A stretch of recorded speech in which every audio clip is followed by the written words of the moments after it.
Okay, this is my hot take on The Boys finale. I just watched it. No spoilers. I'll do a separate spoiler-free video.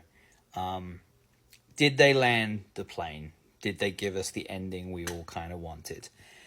Yes, I think they did land the plane. I think they did tie up almost all of the most important plot threads, and they gave the characters we loved the ending we hoped for.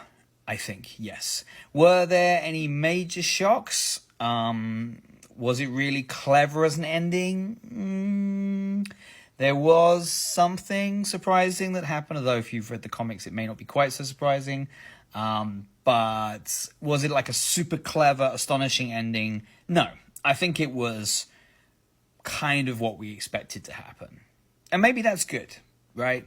That it gave us what we wanted. Sometimes you just got to give the audience what they want. Me as a writer, I probably try to be cleverer than that at the end. Was it a little obvious? Maybe. But was it satisfying? 100% yes. I left with a smile on my face. So maybe that's all at the end of the day it needs to be. Given how close the comparisons are between The Boys and what's happening in the US with Trump, does it point to a way out of the current situation with Trump? No, not really. Okay, here's my hot take reaction to The Boys. This is the spoiler version. I did one in my stories earlier, which was the non-spoiler version. Okay, so did they land the plane?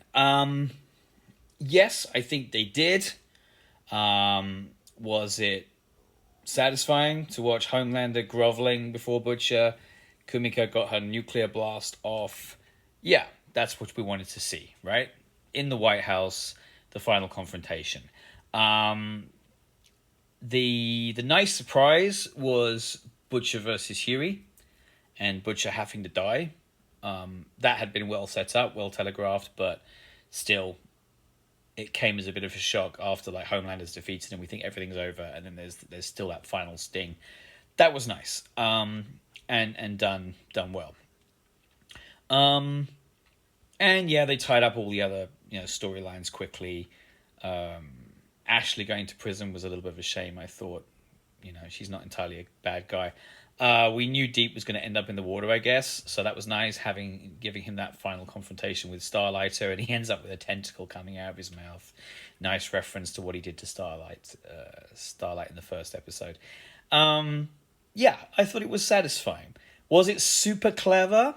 No, not really.